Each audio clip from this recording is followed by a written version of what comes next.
Entonces, no sé si quieran que vayamos viendo a la par o ya que tengan, yo les dije que sobre preguntas específicas de algo que no se entienda, de alguna pregunta o de algún proceso o qué es lo que realmente les pide la pregunta, ¿sí? Recuerden que esto es para que ustedes lo resuelvan, para que ustedes lo tengan como sus apuntes, porque va a ser la forma en que ustedes van a estudiar. De hecho, pues les puede servir como acordeón, ya no sé si conozcan el término de acordeón, cuando escriben por ahí para, ver el examen, y pues, bueno, que les pueda servir también como un estudio. O sea, yo no estoy en contra de los acordeones.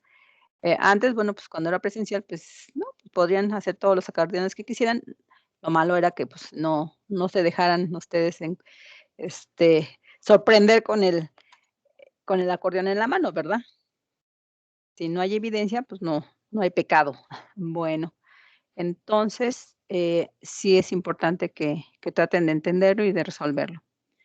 Al final, la imagen, bueno, sí vamos a hablar un poquito de la imagen, porque, bueno, pues ahí hay varias cosas que tienen que desarrollar y que explicar, no nada más así decir, este, nada más poner una palabra y ya, sino que sí es importante que describan bien qué es lo que pasa.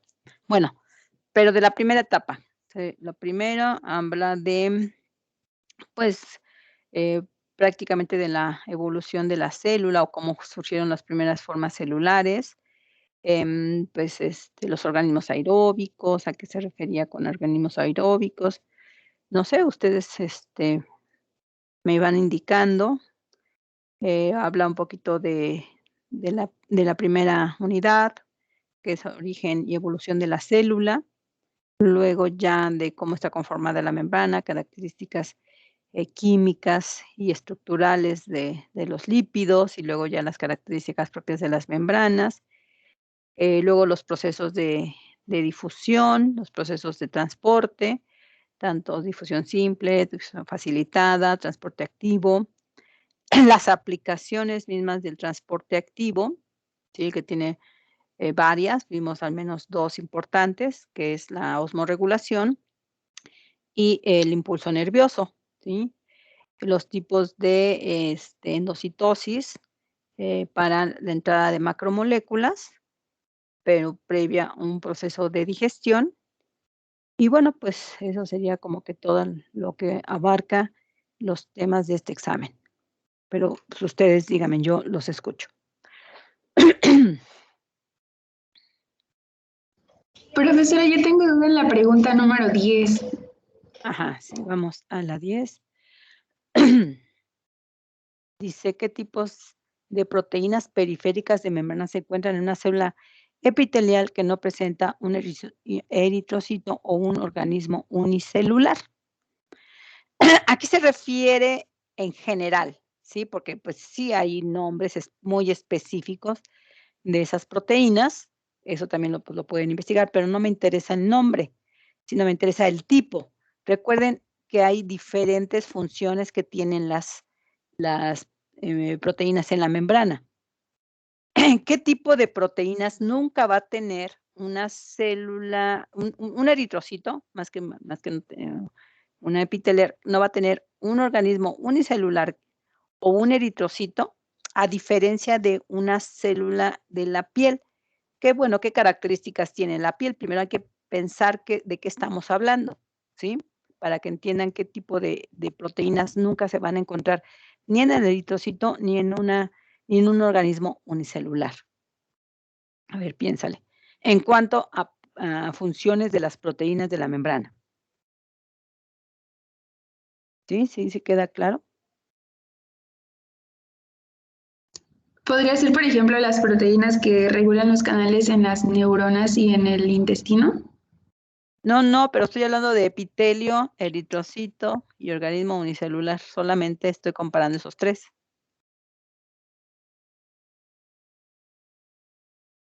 O bueno, si quieres decir que del epitelio intestinal, puede ser también el epitelio intestinal, ¿no? No nada más de la piel. Sí, porque me refería al epitelio intestinal. Esa pregunta, bueno, así como yo la entendí, eso le quería preguntar si con epitelial podíamos abarcar el tema que vimos acerca del intestino. Sí, pero no tiene que ver nada con la digestión ni con la absorción de líquidos. Tiene que ver con proteínas de la membrana. Ok, profe, muchas gracias. No, pero a ver, tú contéstamelo para ver si realmente te quedó claro. O sea, ¿qué características tienen las células epiteliales con relación a los glóbulos rojos de la sangre? Hablamos del mismo organismo. ¿Cómo Que, son los? Ajá, que, sí. que los glóbulos rojos presentan anticuerpos para el reconocimiento de los antígenos. Ajá. ¿Y las epiteliales no? Pero aquí la pregunta es, ¿qué sí tiene la célula epitelial que no tiene el eritrocito? Eso es que sí tiene el eritrocito. O sea, tú me dices, no, pero además el eritrocito no tiene anticuerpos. ¿Quién tiene los anticuerpos? Los tienen los glóbulos blancos, los macrófagos, las células del sistema inmune. Los eritrocitos no son del sistema inmune. Los eritrocitos son los glóbulos rojos que transportan el oxígeno, ¿sí? Entonces, ahí también un error, no tienen anticuerpos, ¿sí? Otro tipo de proteínas. Entonces, ya hablamos de receptores, no tienen receptores, pero tampoco tiene el epitelial, ni el eritrocito. ¿Qué otra? A ver, mencióname las otras.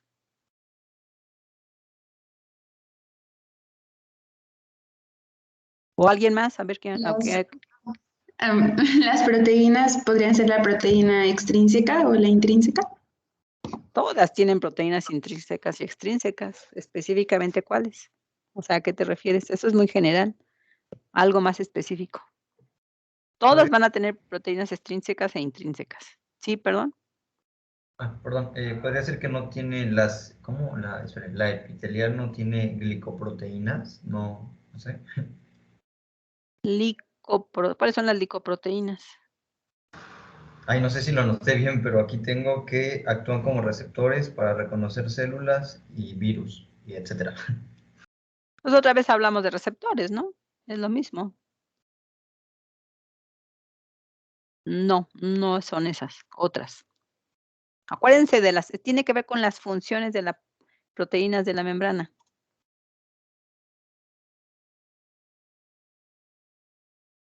Y se los está diciendo organismos unicelulares. Organismo unicelular.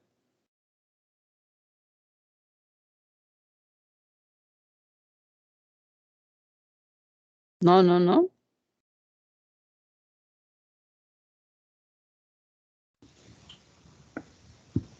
Las proteínas de unión celular. Exacto. ¿Por qué de proteínas de unión celular? Porque los epitelios forman tejido. El eritrocito y el organismo unicelular nunca va a formar tejido como tal, ¿no? No se va a unir célula a célula. Son libres, son células, pues, que no forman. ¿Se acuerdan? Eran 4 funciones importantes de las membranas de las proteínas de la membrana. Era, enzimática, receptoras, ya mencionaron las receptoras, las de transporte, que son fundamentales, o sea, de las más importantes también son las transportadoras, y la última eran las de unión, pero esa se limitaba solamente a aquellas células que formaban tejido. Si no forman tejido, pues no tiene caso de presentar ese tipo de proteínas, ¿sí? Tiene muchas otras intrínsecas, esas son generales. Las proteínas, o sea, no se confundan, las proteínas intrínsecas y extrínsecas son parte de la estructura de las membranas biológicas. Lo hicieron en su modelo de membrana. Todos pusieron proteínas intrínsecas, o sea, transmembranales que atraviesan la doble capa o que atraviesan una sola capa o que están por arriba periféricas o que están por abajo periféricas. Eso es parte de todas, absolutamente todas las membranas. Pero las funciones, ¿sí? ¿A qué se refiere? A las funciones, ¿sí? Y que además periféricas, normalmente las proteínas de unión son periféricas de la parte externa, que se anclan a la parte o a las proteínas intrínsecas o las proteínas transmembranares para fijarse. De hecho, pueden incluso llegar a conectarse con el citoesqueleto, o sea, del interior, atravesando la membrana hasta el exterior, y lo mismo con la célula con la que se une. O sea, es un entramado y un complejo proteico muy, muy fuerte, ¿sí? Para generar precisamente. ¿Por qué puse la epitelial? Porque los epitelios, ¿sí? Son de los tejidos más fuertes o más armados, con más proteínas periféricas de unión que tiene cualquier otro tipo de tejido, ¿sí? No es lo mismo las células de la piel, que son de los más fuertes, que las células del hígado, que es muy blandito, pero está protegido internamente, o las células de los pulmones. En fin, hay diferentes tipos de tejidos, pero hay unos más fuertes que otros, hablando de células de origen animal, ¿sí? ¿Ahora sí queda claro?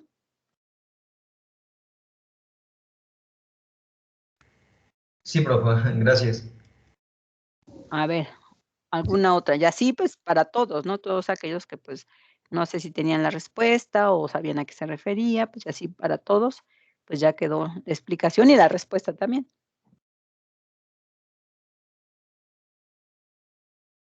A ver, ¿quién más?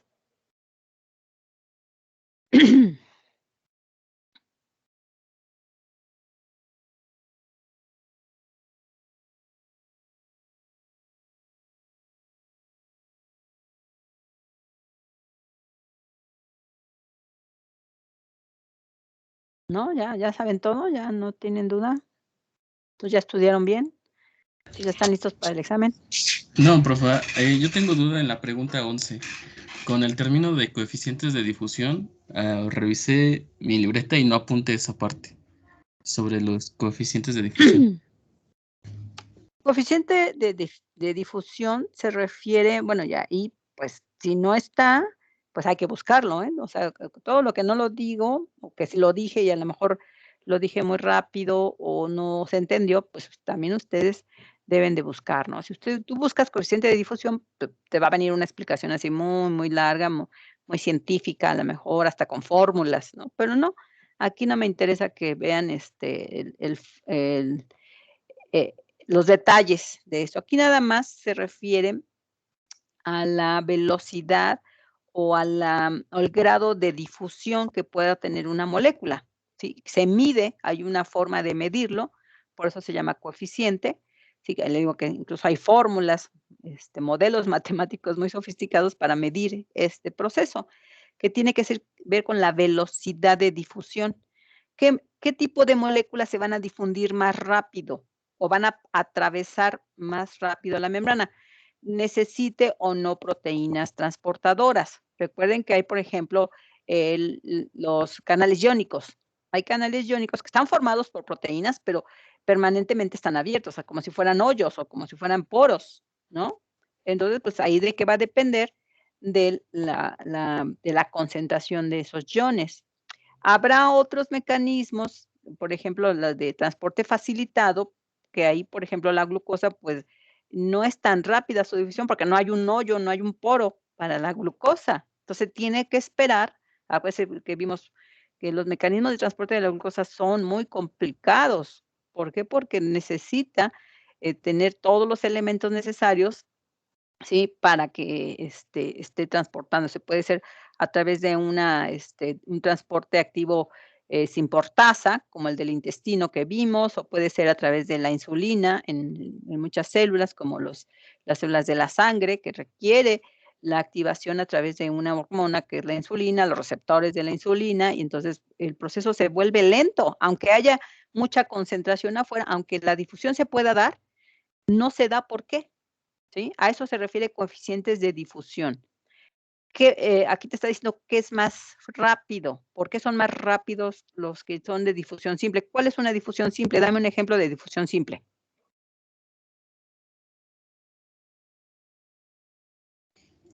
Es cuando pasan a través de la membrana sin necesidad de proteínas.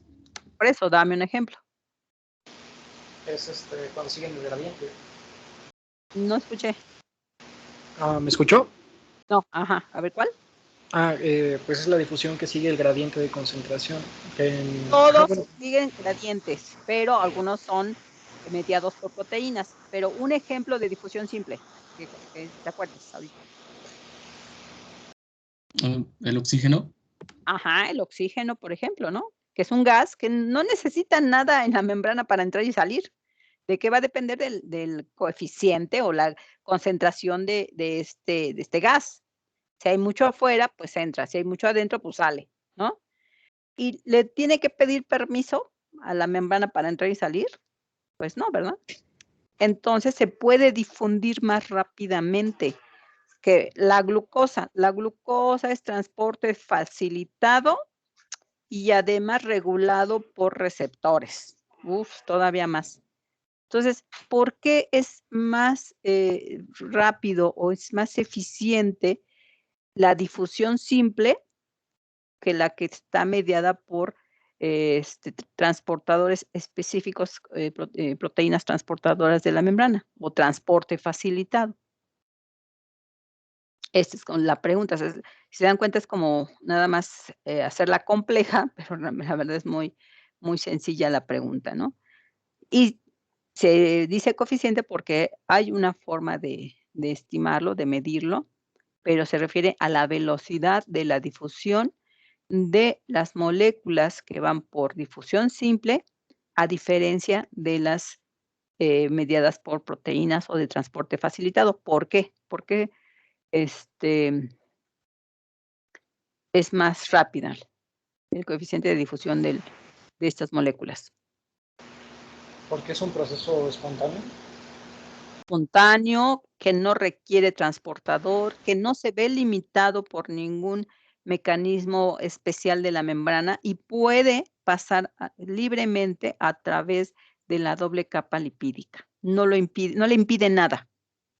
Bueno, si estamos hablando de la difusión simple, y que la difusión simple, ¿se acuerdan que era muy, muy escaso el número de moléculas o el tipo de moléculas que pueden pasar por difusión simple? ¿Se acuerdan que vimos una escala de difusión? ¿Sí? Que estaban, digamos, hasta la parte superior, donde pues, la difusión es mayor, que eran pues gases además de bajo peso molecular y sin carga. Pues pusimos al CO2, al oxígeno, al nitrógeno, al amoníaco, tal vez al metano, ¿qué más había por ahí? Al azufre, todos los gases, ¿sí? Que no tengan carga. Entonces, son muy pocos. Y ya, digamos, de las moléculas mayores, o sea, de mayor peso molecular, aunque no tan grandes como la glucosa, estaba el etanol. ¿Se acuerdan? Ay, ¿cómo es posible que entre más fácil el etanol que el agua? Porque el agua obedece a otros procesos de transporte, ¿sí? Entonces, los de difusión simple no requieren de ningún transportador proteico en la membrana. Aquí además está comparando con transporte facilitado, porque ¿qué tal si fuera transporte a partir de canales iónicos? Pues bueno, el canal iónico pues, está hecho de proteínas, pero si está abierto, pues pasan libremente. Pero ¿qué tal si fuera por canales dependientes de voltaje? Pues también se tiene que esperar el ion a que se abra el canal, ¿no? Finalmente, indirectamente, depende también de las proteínas. En cambio, el oxígeno, pues no, el CO2 tampoco. ¿Por qué? Porque tiene paso libre. Solo lo que necesita es un gradiente de concentración y se va a ir hacia donde haya menor concentración de esa molécula, ¿sí? Ahora sí.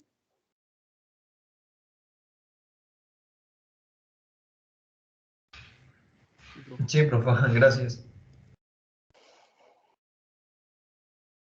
Bueno, aquí aprovechando también este mismo tema, ya no les puse la diferencia, bueno, la pregunta 12 dice, explique qué es la ósmosis y qué es la difusión. Algunas personas tienden a confundirla, ¿sí? A lo mejor una depende de la otra, pero son procesos diferentes, ¿sí? Entonces,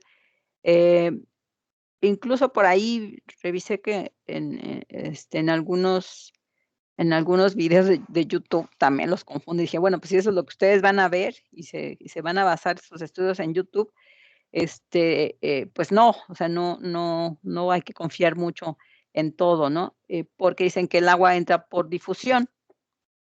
Entonces, primero hay que definir qué es la ósmosis y qué es la difusión. A ver, ¿alguien tiene esta respuesta o me puede explicar cuál es una y cuál es otra, o la diferencia entre una y otra? No quise poner diferencia para que no se confundieran más, pero sí tienen que entender muy bien cuál es una y cuál es otra.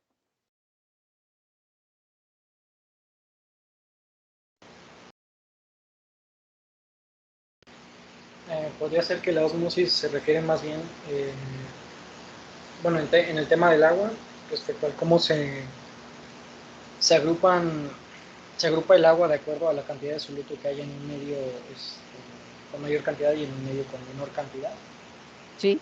Y la difusión es un poco más independiente de esto, aunque sí se basa en concentraciones, pero digamos que la difusión en este caso sería donde hay menor concentraciones hacia donde va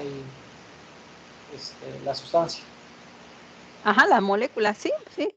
Se me hace bastante acertada tu respuesta, muy simple igual, pero no tiene que ser tan complicada. Y sí, precisamente la ósmosis solo se refiere al movimiento del agua por la presión osmótica que ejercen las moléculas que están disueltas en esa agua.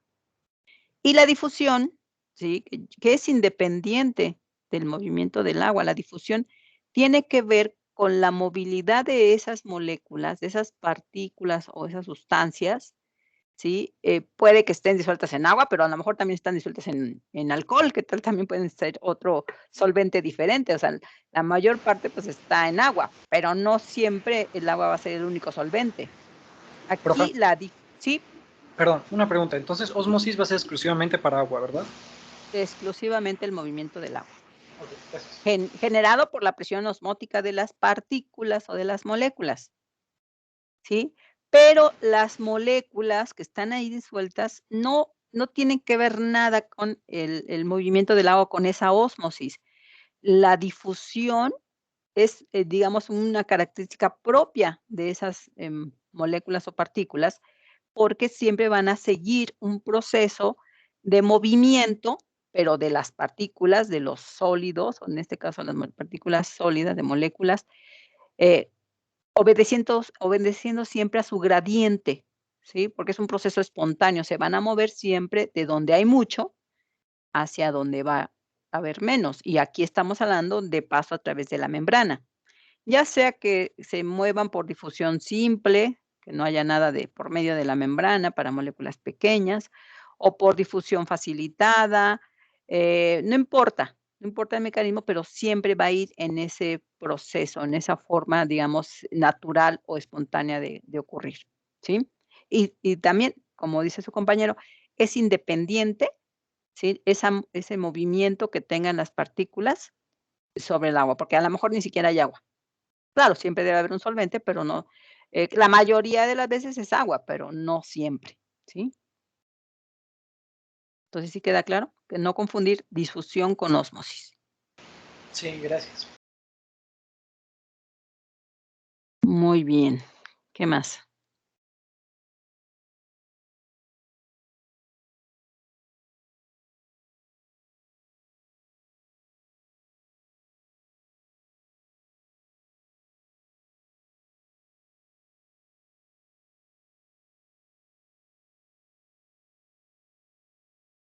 A ver, vamos a, bueno, entrando ya en el tema de transporte activo, bueno, antes de, eh,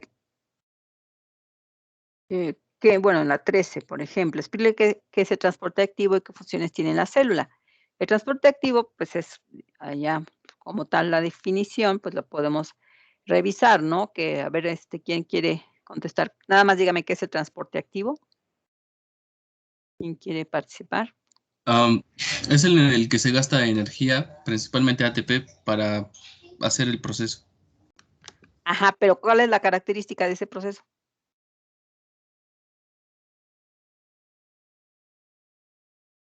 ¿Por qué se gasta energía? Porque se activan las proteínas. No. Sí, bueno, pero ¿cuál es la función? Activar, ¿pero por qué? Porque son moléculas muy grandes.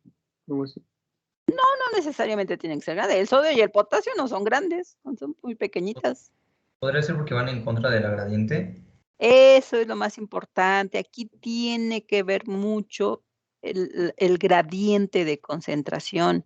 Ya dijimos que de forma espontánea, natural, fácil, si quieren llamarlo también así, es a través de la difusión, siguiendo sus procesos fisicoquímicos normales, ¿sí? O sea, de mayor concentración a menor. El transporte activo implica todo lo contrario, ir en contra de su proceso espontáneo. Por lo tanto, funciona, por eso le llaman bombas, o sea, lo bombea en contra de su proceso normal de difusión que tendría esa molécula. Y por lo tanto requiere energía para aventarlo o llevarlo, ¿sí? De forma contraria a su flujo o a su proceso natural. ¿Sí? Entonces, en un transporte activo, lo más importante es que va en contra de su gradiente, en contra de la concentración por la cual debería de ir, va de, de menos a más, todo lo contrario de la difusión, ¿sí? O sea, hay poco y sigue saliendo, no es posible. Eso no es la forma espontánea normal que sigue una molécula a través de la membrana, ¿sí? Va de menos a más. Por eso le llamamos bomba, porque tiene que ser activado, tiene que gastar energía en ese proceso inverso, que va en contra de su energía interna, ¿sí? Y bueno, pues esto trae consecuencias importantes que tiene que ver con los cambios de concentración de iones, porque normalmente las bombas, no todas, porque tenemos la bomba de sodio-glucosa, ahí es un ion y es un azúcar simple, también le llamamos hexosa, o el grupo de los azúcares de 6 átomos de carbono, ¿sí? Pero bueno, la mayoría o casi todas las bombas, el resto de las bombas, podemos decir que sí son de iones, ¿sí? Pero bueno, independientemente de qué tipo de moléculas, estas todas van a ir en contra del gradiente de concentración, ¿sí?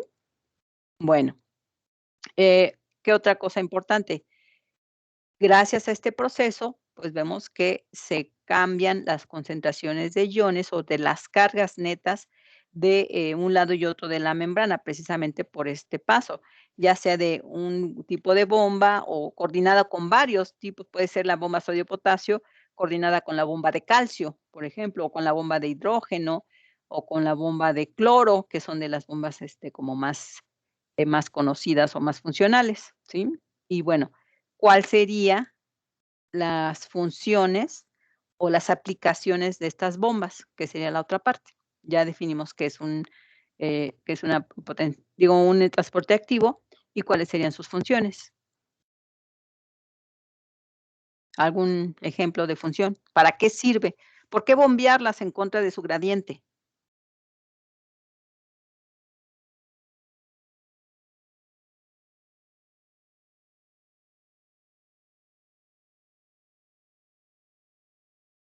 A ver, funciones, piénsenle o búsquenle.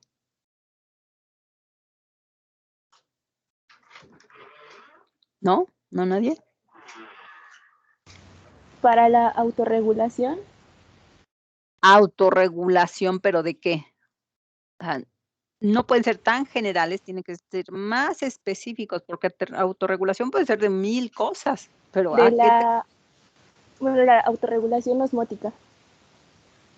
Ajá, puede ser, pero bueno, a lo mejor en términos así de definición queda, pero ¿entiendes qué es la autorregulación osmótica? ¿Qué Sí, te refieres con eso? Que la cantidad de agua sea la misma tanto en la membrana interna como en la parte externa, porque eso podría provocar que se hinche o que se deshidrate.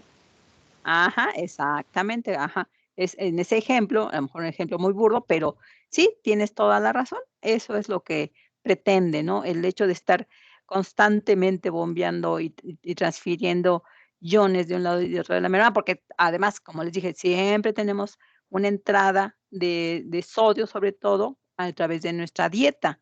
Todo lo que tomamos y todo lo que comemos tiene enormes cantidades de sodio.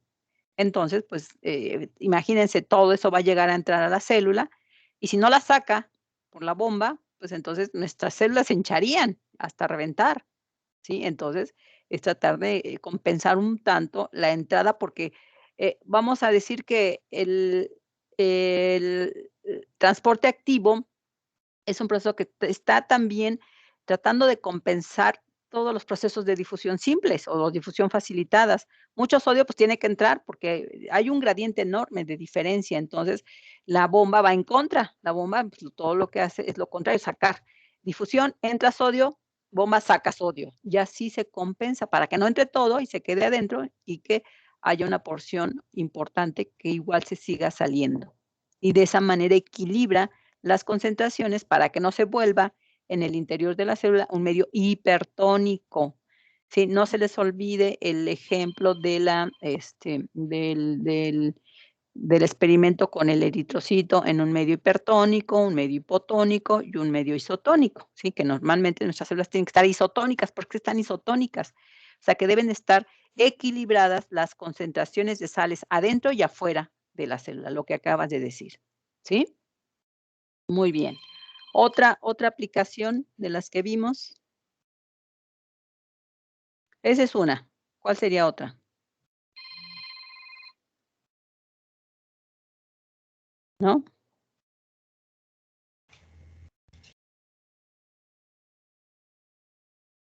Otra aplicación del transporte activo. Bueno, vimos otras dos, pero bueno, una más. Era como el que mencionó de la glucosa, ¿sí, no? Ajá, la glucosa. Bueno, para asegurar que siempre que venga como parte de la digestión, después de la digestión en el tubo digestivo, se asegure la entrada de glucosa para que el agua no se quede en el tubo digestivo y se salga y se vaya y no entre al intestino y por lo tanto ya no entre tampoco el plasma. Entonces, es una manera de asegurar que ese soluto, que en este caso la glucosa sería el soluto, se obligue a entrar, no importa si hay mucho o poca glucosa en el intestino, la bomba va a trabajar en ese sentido. Y de esa manera, bueno, pero en este caso otra vez tenemos una osmorregulación. De esa manera asegura que el agua también entre, ¿sí? No, otra. Bueno, eso es parte también de la osmorregulación, aunque es un ejemplo diferente, pero sí tienes razón. Otra.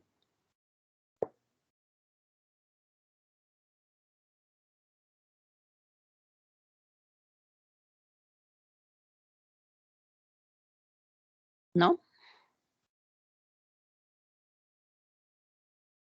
No sé si esté bien, pero como los ejemplos que vimos acerca de la polarización de la membrana. Eso es Claro, ajá. Sí, eso que es uno de los fundamentos básicos del impulso nervioso. O sea, gracias a las bombas de sodio y potasio principalmente, ¿sí? Se genera la polarización de la membrana. Ahí en coordinación también con la de calcio, ¿sí? Pero igual, hacen que la membrana se polarice positivo afuera, negativo adentro. Y esto genera el potencial de membrana. ¿Qué es el potencial de membrana? El hecho de que se genere una microcorriente gracias a la polarización. Y entonces cuando está así positivo afuera, negativo adentro y está generándose el voltaje, le llamamos potencial en reposo. ¿Se acuerdan? Había dos tipos de potenciales. La polarización de la membrana, generación de este cambio de cargas gracias a la bomba sodio-potasio y de calcio, ¿sí? O sea, es la consecuencia de la acción de estos tipos de transporte activos, generan la polarización y como consecuencia la polarización genera un potencial de membrana que se establece como potencial en reposo. Esa es, digamos que la base. Y luego se genera el potencial de acción, que sería la pregunta 14, está como enlazada, ¿no? Entonces, ¿qué es el potencial de acción? Ya dije que es el potencial en reposo. ¿Cuál sería el potencial en acción?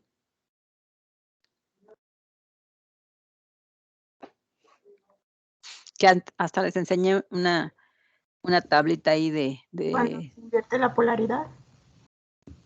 No, ya hablamos de la polaridad. La polaridad se da, o la polarización se da por la bomba sodio, potasio, calcio. Ya está polarizada. Se genera la microcorriente, el potencial de membrana, pero eso se considera potencial en reposo. Ahora, ¿cuál sería el potencial en acción o potencial de acción de membrana? Ya no depende específicamente, bueno, sí, relativamente o indirectamente también depende de las bombas, pero ya es una consecuencia. Tenemos para el impulso nervioso tenemos dos factores, el potencial en reposo y luego el potencial de acción. ¿Cómo se genera y qué es el potencial de acción? El potencial en reposo es cuando hay una mayor concentración, bueno, en el caso de la neurona, cuando hay una mayor concentración de calcio en la parte extracelular. Y cuando entra el potencial de acción, bueno, que es el impulso que... Calcio y sodio, ¿eh? Es muy importante, calcio y sodio. No puede ir calcio solito o sodio solito, calcio y sodio. Ajá. Bueno, entonces el potencial de acción es la transmisión del impulso que va a través de la neurona y este es el que se encarga de invertir esa concentración y ahora habrá una mayor concentración, era negativo fuera y positivo adentro, o sea, se invierte. ¿Pero por qué se invierte? Sí, ese es el potencial de acción, pero ¿por qué se da? ¿Por el impulso nervioso?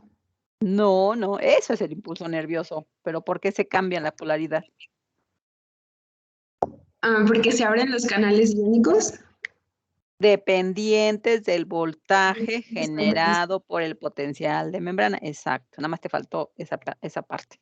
¿Por qué? ¿Cómo lo explicas? ¿Cómo se invierte la polaridad?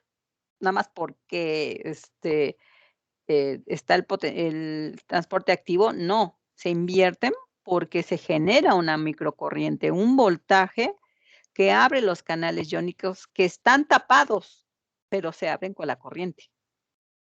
Y en ese momento, ahí vean el mecanismo simultáneo tanto de transporte activo, primero que genera el potencial en reposo, se genera el potencial de membrana, la microcorriente, abre los canales iónicos y entonces la difusión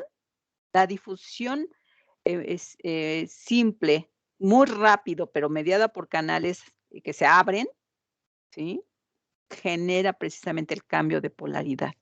Entonces, vemos aquí un juego constante, transporte activo, difusión simple, que es mucho más rápida la difusión simple, pero mediada por canales dependientes de voltaje, ¿sí? O sea, no le importa al sodio y al calcio cómo entran o cómo salen. Lo importante es que encontraron canales abiertos, ¿sí? Y aprovechan para entrar.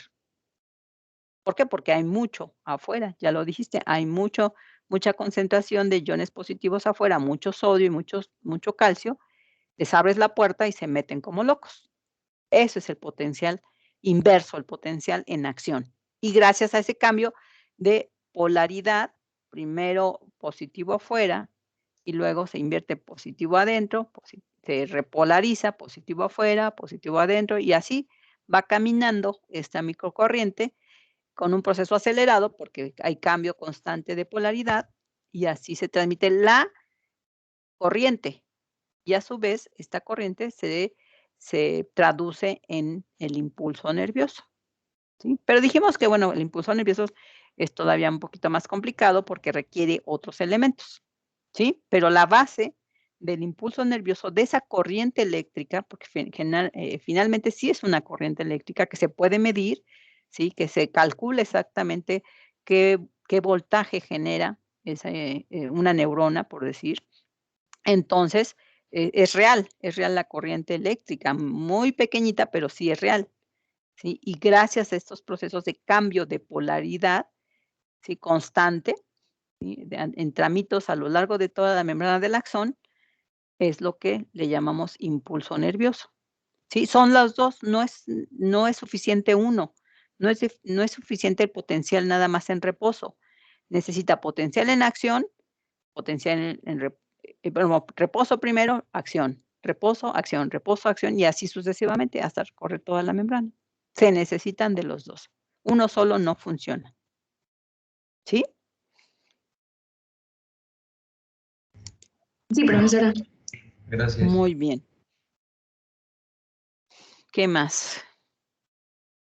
Bueno, esto, ¿por qué? Porque esto nos va a ayudar a entender la pregunta 18. ¿Alguien ya contestó la pregunta 18?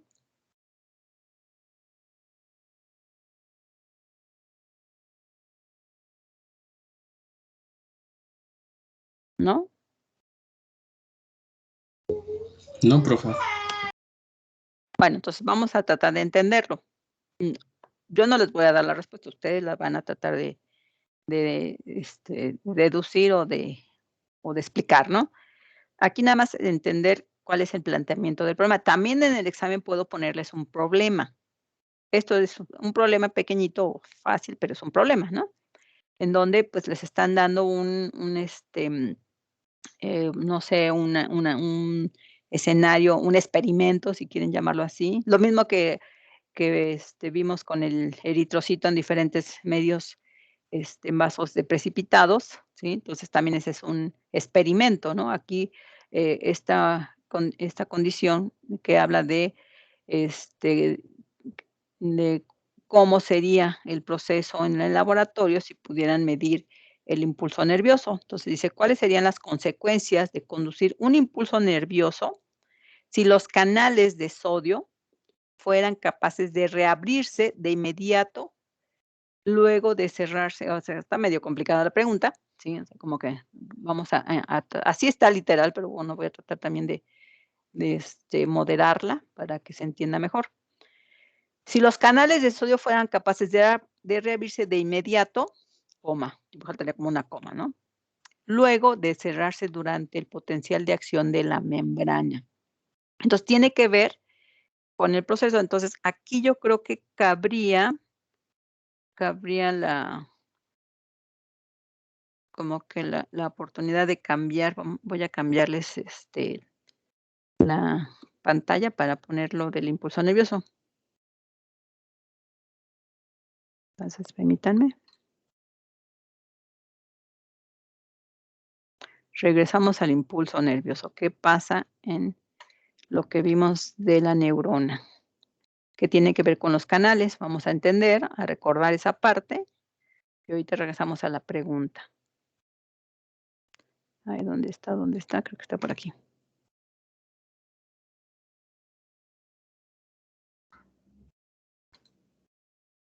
A ver, nos quedamos en esta, ¿no? Para igual recordar el impulso nervioso, ¿no? ¿Sí se ve? Bueno, entonces estamos en el potencial de reposo. Recordando, el potencial de reposo se formó por la acción de la bomba sodio-potasio que está bombeando constantemente sodio. Aunque el sodio se puede meter por difusión por sus canales abiertos permanentemente. ¿Sí? O sea, va a haber canales abiertos permanentemente de sodio, igual también de potasio, pero también va a haber canales cerrados que dependen del voltaje y solo se van a abrir cuando se dé el potencial de membrana, el potencial en reposo. Bueno, entonces, supongan que ya la bomba y no es nada más una, son muchas bombas. También vamos a sumarle, aunque no está aquí, también la bomba de calcio. La bomba de calcio saca calcio, pero ahí nada más es un uniporte, una sola molécula de calcio. Hay que entender también cuando digo uniporte, simporte, antiporte, ¿sí? También es algo importante que tienen que entender. Por ejemplo, la bomba sodio-potasio, ¿qué tipo de transporte activo es? Si les preguntara eso en el examen. Antiporte. Es una antiportasa, es una enzima antiportasa. Mete dos moléculas, pero en sentido contrario. ¿Sí? Es un antiporte. ¿Sí? Muy bien. Si fuera nada más la bomba de calcio que va en una sola dirección hacia afuera, pues por eso les dije que una uniportasa, una sola molécula en una misma dirección, ¿sí? Bueno, pero eso es nada más para que se entienda. Entonces, este bombeo constante del sodio que se mete, ¿sí? Pues provoca que después de un cierto tiempo, aquí pues no sé cuánto tiempo requiera, pero sabemos que pues como todas actúan de forma simultánea, todas las bombas de sodio y potasio, va a llegar un punto en que va a haber demasiado sodio afuera, ¿sí? Por lo tanto, se van a incrementar las cargas positivas, por eso decimos que va a ser más positivo afuera y más negativo adentro o menos negativo adentro. Y en ese momento se genera el potencial de reposo o potencial de membrana en reposo. Pero ese potencial de membrana en reposo genera el voltaje que va a abrir, ¿sí?, a los canales de sodio y potasio, ¿sí?, y también de calcio, ¿sí? Pero bueno, vamos a centrarnos en sodio nada más. ¿Y qué va a pasar? Todo el sodio que estaba afuera, que ya lo había sacado la bomba, al generarse la microcorriente, el voltaje, pues se abren y se mete como loco en todos los canales dependientes de voltaje, más los que estaban ya abiertos permanentemente. Entonces genera la inversión, lo que vimos en este ciclo, ¿no? Se invierte, ahora se meten todos los sodios, ¿sí? Como estamos viendo aquí, se meten los sodios por todos lados porque se abrieron los canales dependientes de voltaje, se generó la microcorriente y una vez que se meten, pues invierten el voltaje y ahora las positivas van a estar adentro y las negativas afuera, ¿sí? Porque ahora se metió todo el sodio. En ese momento, cuando desaparece el voltaje, se cierran los canales, se activa otra vez la bomba sodio-potasio y vuelve a sacar el sodio, o sea, ya se invirtió, y por lo tanto, otra vez se repite el proceso, ¿sí? El hecho de que se meta el sodio y se invierta el potencial o la polaridad de la membrana, ahora positivo adentro, le llamamos potencial en acción, ¿se acuerdan? El potencial básico, ¿sí?, o el inicial, le llamamos potencial en reposo, positivo afuera, negativo adentro. La inversión de ese potencial, adentro positivo, afuera negativo, ¿por qué? Porque se abrieron los canales dependientes de voltaje y se invirtió, dejó de funcionar también al momento de abrirse los canales de la microcorriente, se detiene la bomba sodio-potasio, por lo tanto ya no va a sacar y todo el sodio adentro, positivo adentro, negativo afuera, y en ese se dice que se despolariza la membrana y a eso le llamamos potencial en acción. Cuando se restablece, se cierran los canales, se activa la bomba y otra vez volvemos a empezar. Se repolariza. Ahora, la pregunta nos dice que qué pasaría, y bueno, ya vimos que gracias a ese proceso, de primero polarización o membrana o potencial en reposo, polarización de la membrana, despolarización, ¿sí? Todo lo que ya expliqué, por lo tanto, ahora a esto le llamamos potencial en acción, se revierte o se regresa a su estado original, se repolariza y luego igual otra vez se puede volver a despolarizar. Y así es un juego constante, ¿sí? Y gracias a esto, ¿sí?, nos permite que la corriente fluya, que siga, bueno, en este caso en las neuronas va a ser en salto, pero bueno, si no tuviera vaina de mielina, pues tendría que ser como lineal el proceso del impulso nervioso o la microcorriente, ¿sí?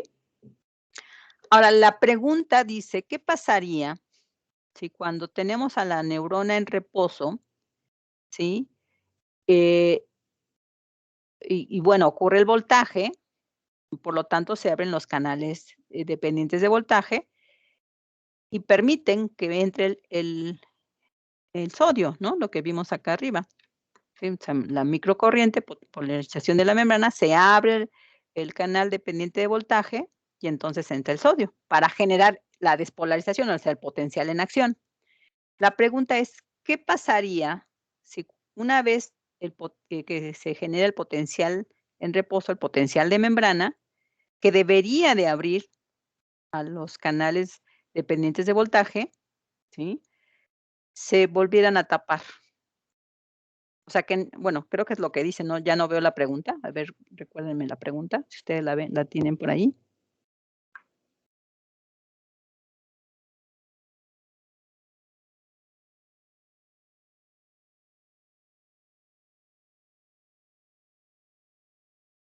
No, yo no la quiero ver porque si la abro, voy a cerrarla. Ajá, sí. Espérame. Dice, ¿cuáles serían las consecuencias de conducir un impulso nervioso si los canales de sodio fueran capaces de reabrirse de inmediato luego de cerrarse durante el potencial de acción de la membrana? Ajá, que fueran capaces de reabrirse después del potencial de acción. Ajá, el potencial de acción abre los canales, ¿sí? O sea, y permite la entrada de sodio. Ahora, y por lo tanto, pues una vez que se termina esta corriente, se cierran, ¿no? Se cierran. Ya una vez que entraron, ya no hay corriente y se cierran los canales.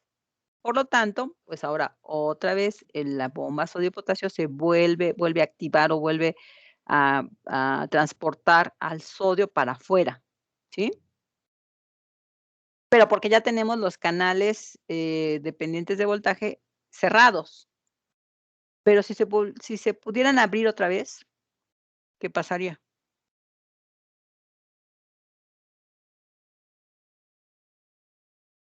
Si Pues fueran capaces de reabrirse en el potencial de acción. Sí, dice que en el potencial de acción, ¿no?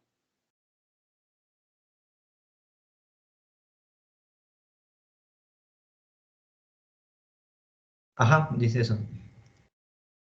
Entonces, entran, se cierran y ya, entonces empieza a activarse la bomba, ¿sí? Y esperarse hasta que se vuelva a polarizar. Pero si los dejamos abiertos, pues entonces ahora el sodio se va a salir, ¿no?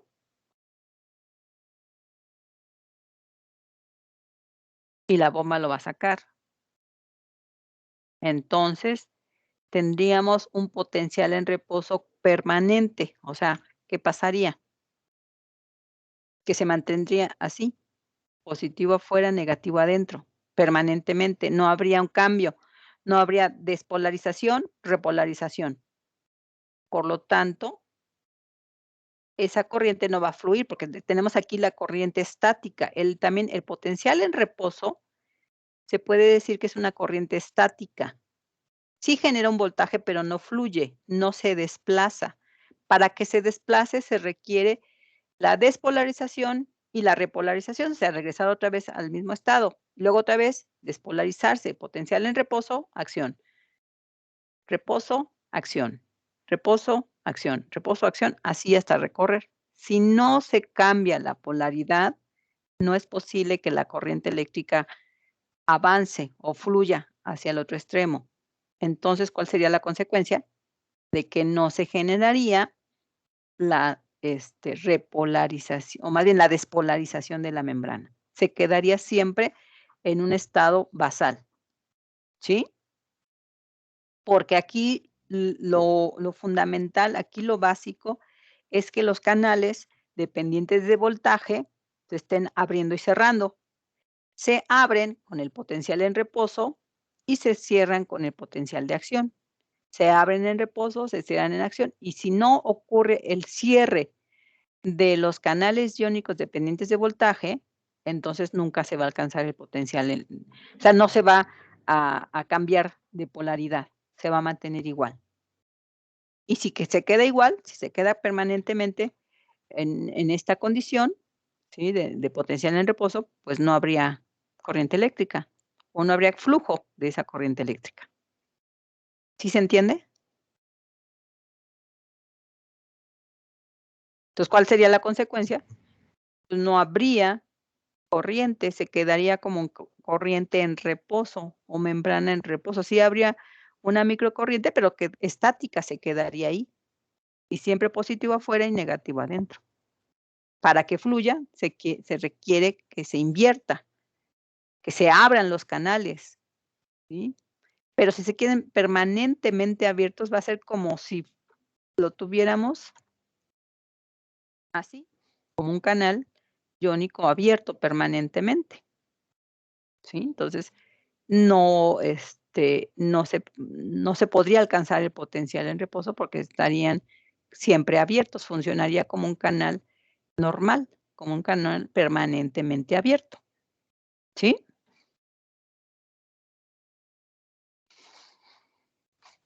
¿Sí se entiende el experimento? Sí, profe, entonces podría decirse que el impulso nervioso ya no podría fluir a través del axón. Exacto, esa es la consecuencia de mantener abiertos siempre los canales iónicos dependientes de voltaje. O sea, se abren por el voltaje, pero si hubiera un mecanismo que tú pudieras mantenerlos abiertos siempre, pues va a funcionar como cualquier canal iónico abierto, ¿sí? O sea, para que esté en reposo se tiene que cerrar, para que esté en acción se tiene que abrir. O al revés, perdón, potencial de reposo, cuando se alcanza el potencial se abre. Cuando está el potencial en acción, pues se tiene que cerrar para restablecer la forma en reposo. O sea, es un cambio de reposo a acción, reposo a acción. Si los abres constantemente, si los mantienes abiertos, ya no se va a hacer ese juego o ese cambio de polaridad, se va a mantener siempre en un solo estado, ¿sí? Y por lo tanto, no va a haber un flujo real de la corriente eléctrica. O sea, sin el cambio de polaridad de la membrana, o sea, sí, ¿qué va a pasar? No va a haber cambio de polaridad, se va a mantener en uno, ya sea en reposo siempre o en acción siempre, pero eso no me permite el cambio de polaridad y por lo tanto no va a fluir esa corriente. O sea, no importa en qué estado se quede, lo importante es que no va a cambiar de polaridad, se va a mantener permanentemente en la misma polaridad, ¿sí? Sí, profe, gracias. Muy bien.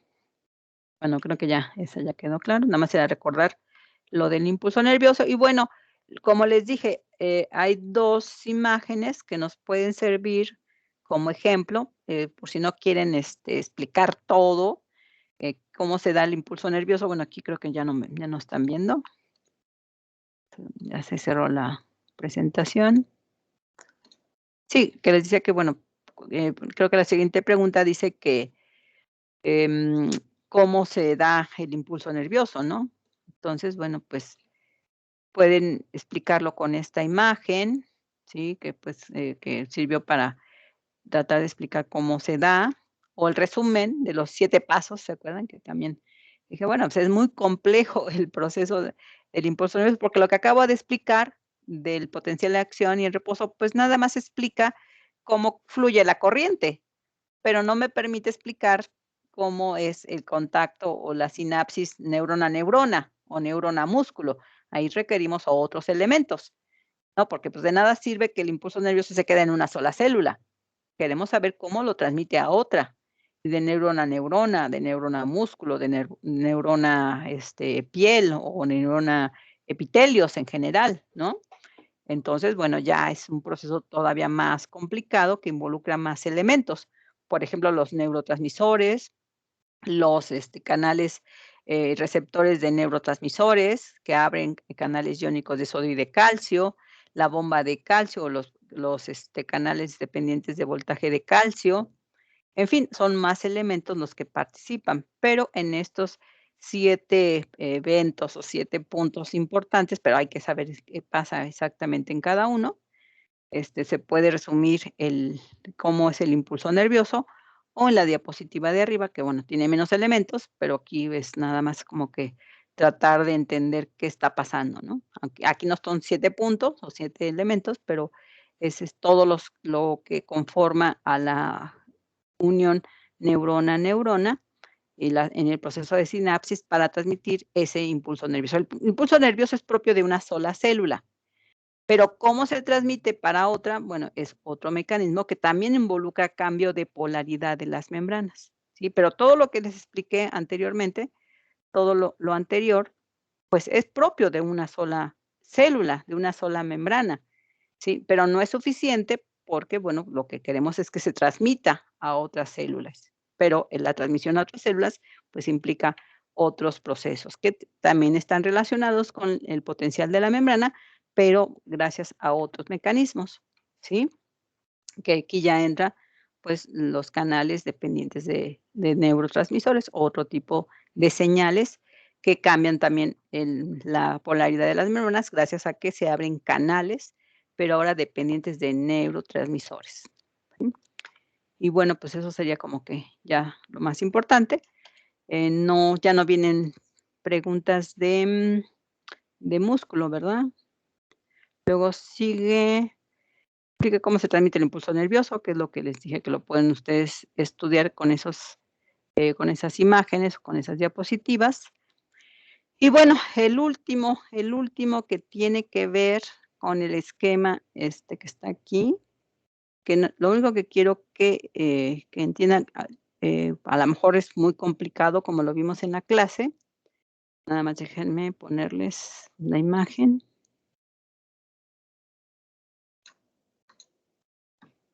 Entonces estamos en el cuestionario la última, que tiene que ver con el esquema de la célula intestinal. Bueno, es todo complejo, el tubo digestivo, tejido intestinal y torrente sanguíneo, ¿no?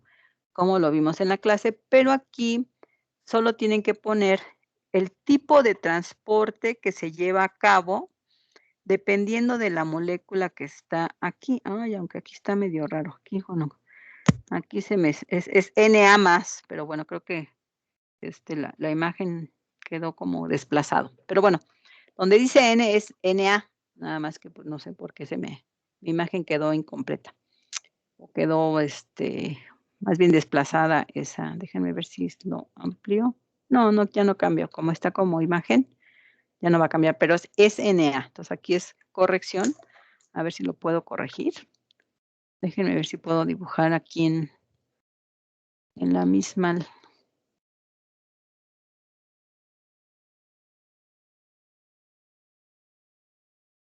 Es sodio más. No me había dado cuenta que estaba mal el dibujo. Eso es Na más. Y esta A pues, será del sodio, ¿no? Entonces, primero, bueno, ustedes pueden empezar de la derecha, de la izquierda. Supongan, estoy aquí ahorita, por ejemplo, en la imagen de donde dice Na, que la acabo de completar. Tiene ahí una bolita, una flechita, que nos indica que hacia allá se va a mover el sodio, ¿sí? Entonces, me tienen que decir qué tipo de molécula, a ver cómo dice la pregunta, o cómo dice la explicación. En el siguiente esquema indica qué tipo de molécula se transporta y qué tipo de transporte se realiza en cada caso. En este caso, el sodio, ¿qué tipo de molécula es?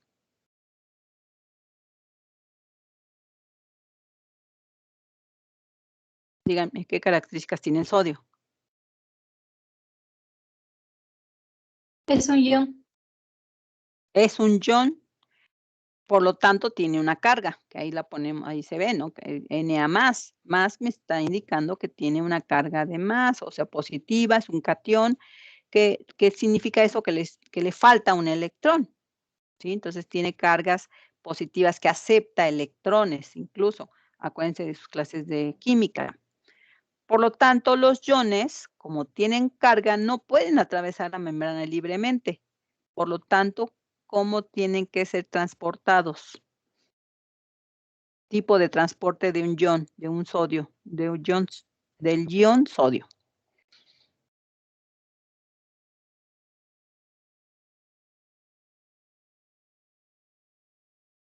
A ver, esta está fácil, es la más fácil. Rápido. ¿Perdón? ¿Por difusión facilitada? Facilitada. A ver, ¿cómo es la difusión facilitada? A diferencia, o sea, tenemos dentro de difusión, acuérdense de la tabla. Difusión facilitada es mediada por proteínas transportadoras. ¿El sodio entra por una proteína transportadora? ¿No es por difusión simple por canales iónicos? Exacto, difusión simple mediada por canales iónicos. Esa es una respuesta correcta. Si tú dices facilitada, quiere decir que pasa a través de un proceso en el cual hay una señal que cambia la conformación de la proteína y la transporta hasta el interior. No, el sodio solo necesita el canal abierto. Claro, si está abierto, pues es simple. Si está cerrado, pues entonces ya ahí debe haber un mecanismo como el cambio de potencial o del voltaje que lo abrió. Pero no, supongo que es por transporte facilitado mediado por canales, ¿sí? Que no se les olvide. Muy bien. Y luego la flechita de abajo, que está indicando pues el siguiente tipo de transporte que tenemos. Ahora es glucosa, sodio. Aquí tenemos a nuestro, pues no sé, proteínas, transportadoras, canales. ¿Qué es? ¿Qué tipo de transporte utiliza la glucosa sodio?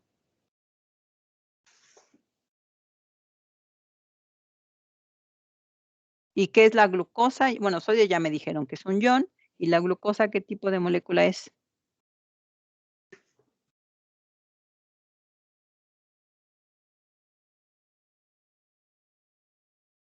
Es polar sin carga, ¿no? ¿Polar o sin carga? Es lo contrario. Si es polar, no puede ser sin carga. Si es polar, es con carga. Sí, vamos a decir que es una molécula de mayor peso molecular que el sodio. ¿Sí? La glucosa tiene 6 átomos de carbono. Otra cosa es que no tiene carga. Eso, digamos, es una descripción de esa molécula, de la glucosa. Ahora, la glucosa y el sodio, ¿a través de qué mecanismo de transporte entra a la célula o al tejido intestinal? Ya me dijeron las moléculas. Ahora el transporte.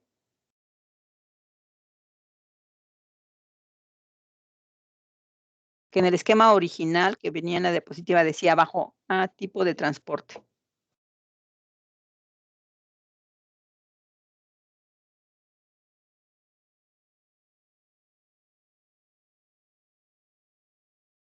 No, nadie.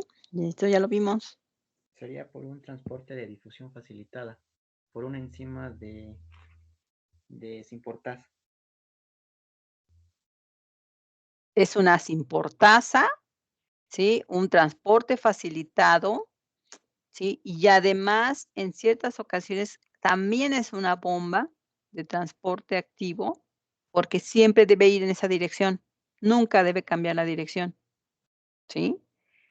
Porque, ¿cuándo va a ser transporte activo? Cuando haya mucha glucosa y sodio adentro, poco afuera, va en contra de gradiente, pero lo sigue metiendo, no importa que haya muy poquito afuera, lo sigue entrando. ¿Cuándo va a ser nada más transportasa? Sí, transporte facilitado, cuando acaba de ocurrir la digestión, cuando hay mucha glucosa y mucho sodio, pues va a favor del gradiente, ¿no? Cuando ya pasó la mayor parte y ahora hay mucha glucosa, cambian las concentraciones, ahora se elevó la concentración de glucosa, ya pasó la digestión, ya tiene rato que no comen, entonces se activa este mecanismo de transporte activo para seguir metiendo, aunque haya muy poquito. Entonces, puede ser por un mecanismo de transporte facilitado sin portasa, simultáneamente glucosa y sodio por el mismo transportador. Pero si dicen también por simporte, transporte activo por simporte, también está correcto. Lo importante es que es un tipo de transporte coordinado o cotransporte a través de simportasas, ¿sí? Bueno, ya si es por transporte activo o transporte facilitado, cualquiera de los dos está correcto. Porque finalmente sí ocurre en las dos formas. Bueno, ¿sí queda claro? Entonces, así es una respuesta completa. Bueno, luego la de arriba, arriba de la derecha, digo de la izquierda, está la glucosa, toda la glucosa que se quedó acumulada en el tejido intestinal. Como hay mucha glucosa, entonces dice que se sale por la parte que da el intestino al torrente sanguíneo o a los capilares sanguíneos, ¿a través de qué mecanismo? Otra vez, la glucosa, ¿qué tipo de molécula es?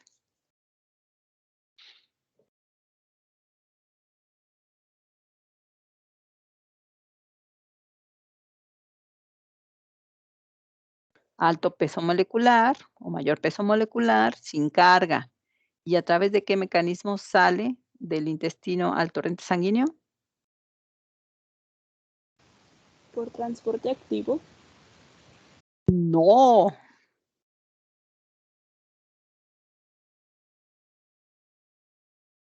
¿Facilitado? Transporte facilitado. ¿Te acuerdas del nombre de la enzima? Era glucosa permeasa. Exacto, es una enzima llamada glucosa permeasa que facilita el paso de la glucosa, permite a través de mecanismos de cambio conformacional, no es un poro, no es un hoyo, sino es transportada por proteínas, ¿sí? Por eso le llamamos transporte facilitado a través de una glucosa permeasa que hace el transporte hacia el torrente sanguíneo. ¿Por qué no sale hacia de la parte del tubo digestivo? ¿Por qué no hace donde están las vellosidades? Porque ahí no hay glucosa permeasa, no hay enzimas. En las vellosidades está la simportasa, glucosa sodio, pero del otro lado está la glucosa permeasa, que es un transporte facilitado. No hay forma de que la glucosa pueda atravesar la membrana por su tamaño. Lo dije claramente, es de alto peso molecular. No puede atravesar la membrana, ¿sí? Que no se les olvide porque puede ser también pregunta de examen. Y ya por último, pues la más fácil, ¿cuál es la de abajo?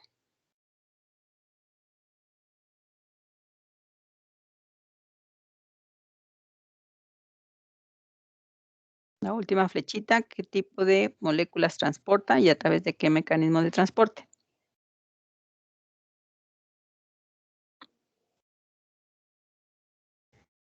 ¿Sería antiporte? No estoy seguro. Sí, antiporte, ajá. ¿Qué tipo? ¿De qué tipo? ¿Simple, facilitado, activo? Ahí sí es activo, ¿no? Es la bomba sodio-potasio. Transporte activo, bomba sodio-potasio, ¿qué tipo de moléculas son el sodio y el potasio? Iones. Dos iones con el mismo transportador en contra del gradiente, transporte activo, pero por antiporte. La bomba sodio-potasio es una bomba por antiporte, ¿sí? Muy bien, pues ya, eso es todo lo que tienen que saber para el examen. Si ya entendieron esto, pues ya mañana todos van a tener 10. ¿Sí? ¿O alguna otra duda que tengan? Creo que era la parte más complicada, ¿no? Lo más difícil. Al principio era como básico, sencillito, pero bueno, la última parte, todo lo que revisamos, creo que sí era lo más complicado. Bueno, pues entonces, seguros que ya no tienen duda, pues mañana nos comunicamos a la hora que nos toca, es a las 3 mañana, aquí igual por esta plataforma de Teams.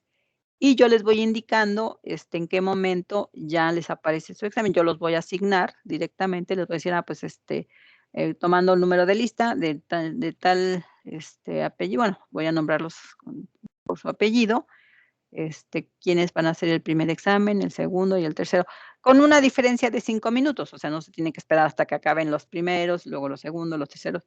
Voy a hacer 4 tipos de exámenes para que no se copien y, bueno, si todos se copian, pues ahí a lo mejor no les conviene mucho. Recuerden que son exámenes contrarreloj, no pueden perder mucho tiempo, ¿sí? Tienen que estar muy seguros. Por eso, tengan a la mano su cuestionario, bueno, las respuestas, no el cuestionario, sino las respuestas del cuestionario, por si tienen que revisar algo. Claro que, pues, se puede revisar, o sus presentaciones, aunque las presentaciones son un poquito más, complejas, pero bueno, todas las herramientas que puedan tener, disponibles, porque no se pueden poner a leer, por ejemplo, un libro, no, porque van a perder tiempo. O sea, aquí, como son tan fáciles los exámenes, eh, mm, solamente 2 preguntas van a tener que escribir algo, pero palabras, no van a explicar nada, solo poner 2 o 3 palabras. Todas las demás preguntas son de opción múltiple, nada más tienen que elegir la respuesta correcta, por eso es muy rápido este examen, ¿sí? Yo calculo que pueden hacerlo en 30 minutos, pero bueno, les voy a dar 10 minutos más de tolerancia, ¿no? Como que en 40 minutos ya todos tienen que terminar. ¿Sí? Bueno, son 20 preguntas. Entonces, si hacen una pregunta por minuto, pues en 20 y, o sea, los más rápidos pueden terminar en 15, 20 minutos. Y pues los que se tarden un poquito más tienen como máximo 40 minutos o tendrían 40 minutos para terminar.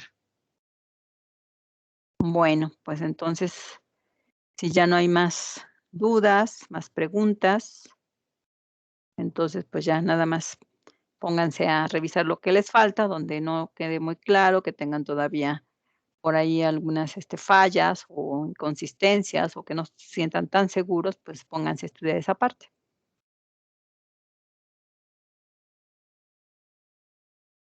Ok, profe, gracias. Muchas gracias, Muy profe. bien.